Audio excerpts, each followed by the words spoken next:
Si votre véhicule est équipé d'une boîte de vitesse automatique, vous pouvez toujours choisir de changer de vitesse manuellement. Lorsque le sélecteur de vitesse est déplacé de la position de conduite à la grille de sélection manuelle avec le véhicule à l'arrêt ou pendant la conduite, la boîte de vitesse passe en mode manuel.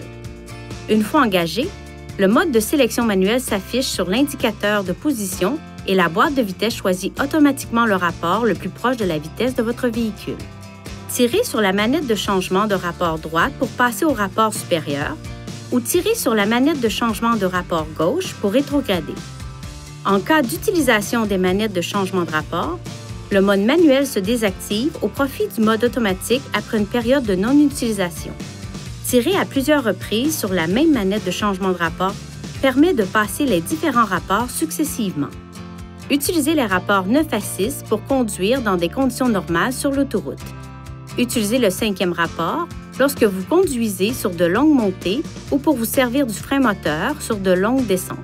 Les vitesses de la 4e à la 2e sont idéales pour gravir des pentes ou les descendre à l'aide du frein moteur. Le premier rapport peut servir à gravir lentement des pentes raides, conduire lentement ou utiliser au mieux le frein moteur sur les pentes abruptes. Ne roulez pas à grande vitesse pendant des périodes prolongées avec une vitesse enclenchée inférieure à la 6e. Ceci augmente la consommation de carburant. Pour retourner au mode de conduite normal, replacez le levier de vitesse à la position conduite.